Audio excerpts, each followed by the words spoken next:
मैं तो कह रहा हूं कि इस देश के न्यायालय को अब इस बात का संज्ञान लेना चाहिए कि किस तरीके से भारतीय जनता पार्टी के इशारे पर, प्रधानमंत्री नरेंद्र मोदी के इशारे पर ईडी नाच रही है।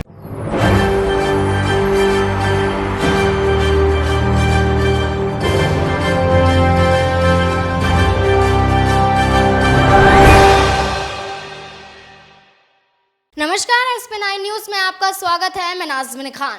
संजय सिंह जो राज्यसभा सांसद हैं और आम आदमी पार्टी के नेता हैं, ऐसे में देखा जाए तो संजय सिंह को फंसाने के लिए मोदी सरकार ने तमाम हथकंडे आजमाए।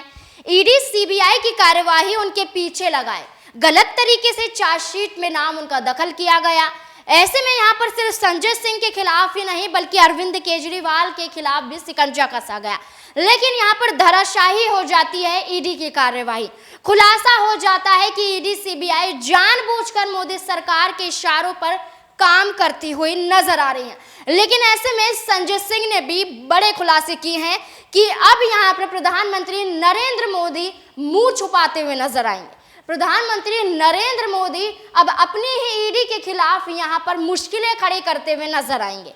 संजय सिंह ने साफ तौर पर कह दिया है कि ज्यादा दिनों तक साजिश नहीं रची जा सकती है। आम आदमी पार्टी को हराने की फिराक में जो यहाँ पर भारतीय जनता पार्टी लगी हुई है, प्रधानमंत्री नरेंद्र मोदी लगे हुए हैं और गृह मंत्री अमित शाह के इशारों पर यहाँ पर काम किया जा रहा है, वो ज्यादा दिनों तक नहीं हो सकता है। 2024 के लोकसभा चुनाव से पहले संजय सिंह ने भारतीय जनता पार्टी को साबित कर दिया है कि वो हारती हुई नजर आएंगी।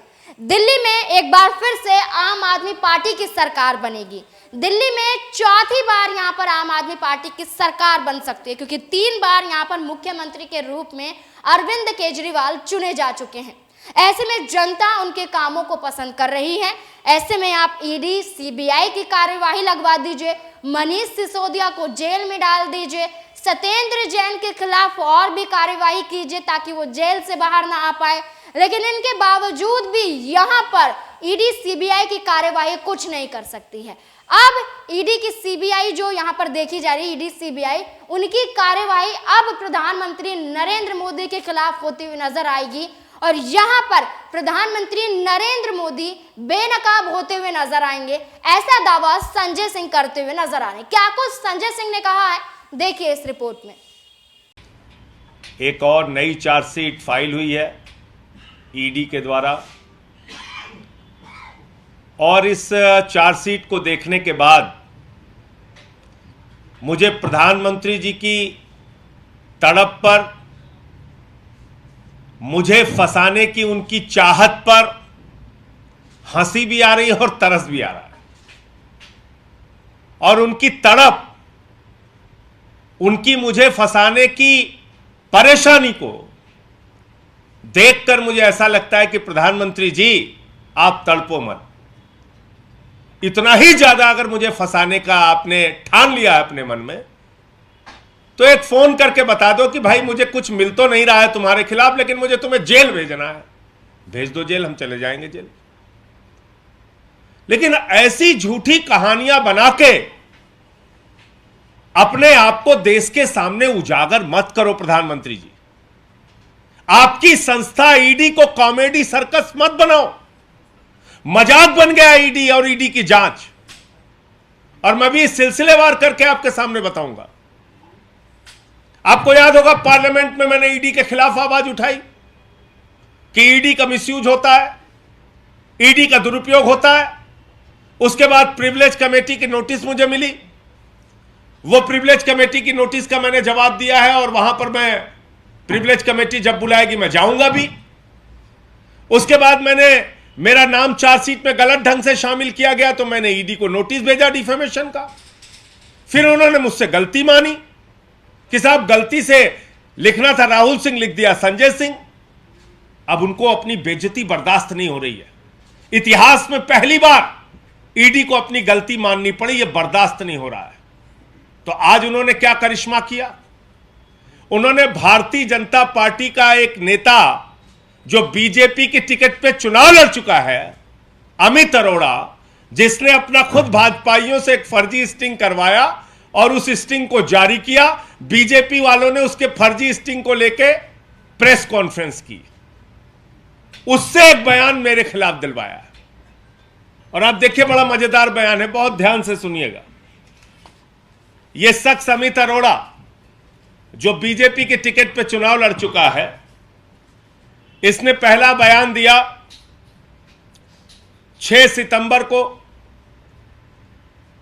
दूसरा बयान दिया 7 सितंबर को, तीसरा बयान दिया 29 नवंबर को, चौथा बयान दिया 2 दिसंबर को, पांचवां बयान दिया 3 दिसंबर को, छठवां बयान दिया 5 दिसंबर को, सातवां बयान दिया 7 दिसंबर को, आठवां बयान दिया 10 दिसंबर को, नौवां बयान दिया 13 दिसंबर को,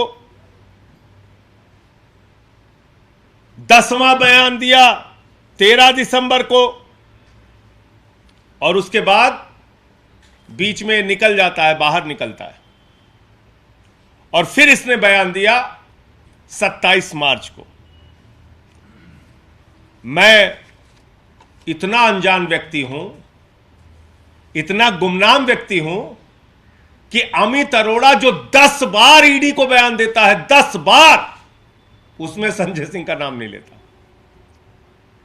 10 बार, ये सारी तारीखें हैं मैंने जो आपके सामने रखी है, और 10 बार इसका दिया गया बयान है ईडी के सामने। 10 बार ये शख्स जो बीजेपी के चुनाव पे टिकट पे लड़ चुका है चुनाव, अमित अरोड़ा बीजेपी के टिकट पे जो चुनाव लड़ चुका है, 10 बार के बयान में ये ईडी के सामने संजय सिंह का नाम नहीं लेता। उसके बाद जब ईडी के खिलाफ मैं लगातार बोलना शुरू करता हूं, तो इसको बाहर निकाल के मेरे खिलाफ बयान लिया गया। और क्या बयान लिया गया वो भी सुनिएगा, बड़ा मजेदार है।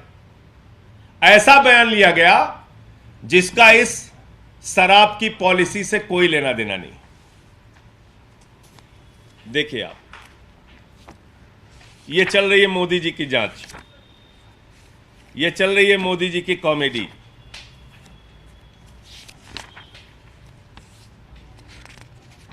ये अमित अरोड़ा कह रहा है कि 2020 जून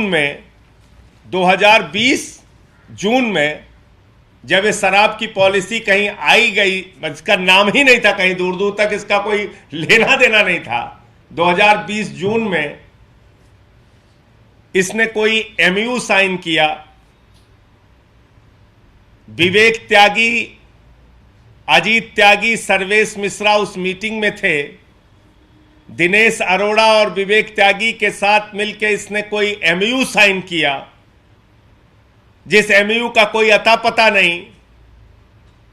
फिर कहता है कि मनीष सिसोदिया और दिनेश अरोड़ा, मनीष सिसोदिया से मिलने में संजय सिंह के साथ, दिनेश अरोड़ा के साथ मनीष सिसोदिया से मिलने में गया, संजय सिंह भी उस मीटिंग में मौजूद थे। ये 2 बयान इसका आता है। फिर कहता है कि साहब जो पॉलिसी, जो जिस चीज के लिए हमने एमयू साइन किया था, वो लाइन बड़ी इंटरेस्टिंग है। कहता है कि दरअसल वो जो एमयू साइन किया था वो पॉलिसी आई नहीं। इसमें लास्ट में लिख रहा है, however this policy change did not take place since the policy of 2021 did not come and the old policy of 1920 was extended. Meanwhile, work on the new policy of 21-22 started. तो ये कह रहा है कि एक एमयू साइन हुआ, सब कुछ हुआ, लेकिन क्योंकि वो पॉलिसी आई नहीं, इसलिए उस एमयू पे कोई काम भी नहीं हुआ। ये इनका बयान है। इस तरीके से इन्वेस्टिगेशन चल रहा है, इस तरीके से जांच चल रही है। अब और मजेदार बात सुनिए। 27 मार्च को इस व्यक्ति का बयान लिया गया। याद रखिएगा, 10 बार में इसको संजय सिंह का नाम याद नहीं आया, विवेक त्यागी का भी नाम याद नहीं आया, अजीत त्यागी और सर्वेश मिश्रा का भी नाम 10 बार की पूछताछ में याद नहीं आया।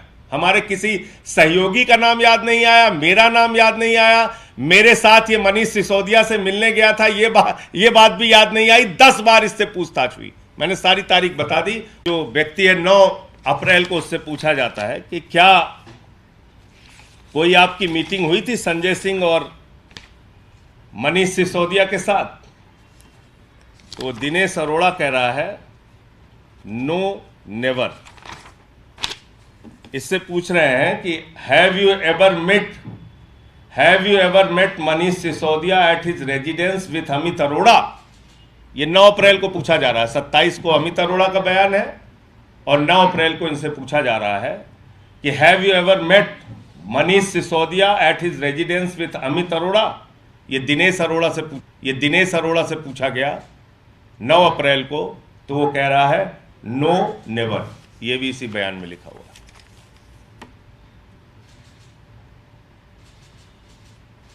तो मैं तो कह रहा हूं कि इस देश के न्यायालय को अब इस बात का संज्ञान लेना चाहिए कि किस तरीके से भारतीय जनता पार्टी के इशारे पर, प्रधानमंत्री नरेंद्र मोदी के इशारे पर ईडी नाच रही है, किस तरीके से मुझे फर्जी फंसाने के लिए बेचैन और बेताब है। ऐसी घटनाओं का जिक्र इस चार्जशीट में किया जा रहा है जिसका लीकर पॉलिसी से कोई लेना देना नहीं। ऐसे एमयू का जिक्र किया जा रहा है जिसका कोई लीकर पॉलिसी से लेना देना नहीं, और जो व्यक्ति बयान दे रहा है वही व्यक्ति कह रहा है कि नहीं, ये पॉलिसी नहीं आई जिसको लेके एमयू साइन हुआ था। साफ तौर पर जाहिर है कि संजय सिंह ने खुलासा कर दिया है कि ईडी की कार्यवाही में, ईडी की चार्जशीट में जो आम आदमी पार्टी का नाम शामिल करने की कोशिश की जा रही थी, उनके तमाम मंत्रियों को फंसाने की कोशिश की जा रही थी। कभी राघव चड्ढा का नाम सामने आता है, कभी सौरभ भारद्वाज का नाम सामने आता है, कभी अतिशी का नाम सामने आता है, तो कभी अरविंद केजरीवाल का नाम सामने आता है, तो कभी यहाँ पर संजय सिंह को फंसाने की कोशिश की जाती है। तो संजय सिंह ने डंके की चोट पर कह दिया है कि ऐसा कुछ यहाँ पर अब ईडी की कार्यवाही नहीं कर पाएगी, क्योंकि ईडी की चार्जशीट में खुलासा हो गया है। ईडी की चार्जशीट में प्रधानमंत्री नरेंद्र मोदी बेनकाब हो चुके हैं। अब बेनकाब होने के तहत यहाँ पर उनके ही खिलाफ शिकंजा कसता हुआ नजर आ रहा है, उनके ही खिलाफ एक्शन हो सकता है, ऐसा दावा संजय सिंह करते हुए नजर आ रहे हैं। अब इस मुद्दे को लेकर आपकी क्या राय है कि क्या वाकई यहाँ पर 2024 से पहले प्रधानमंत्री नरेंद्र मोदी की कुर्सी उनके हाथों से जाने वाली है और यहाँ पर ईडी सीबीआई की कार्यवाही अब उनके ही खिलाफ देखी जाएगी, कोर्ट में ईडी सीबीआई यहाँ पर धराशायी हो जाएंगी, क्योंकि संजय सिंह ने दावा कर दिया है। अब इस मुद्दों को लेकर क्या है आपकी राय, कमेंट बॉक्स में जरूर बताएं। मुझे दीजिए इजाजत, धन्यवाद।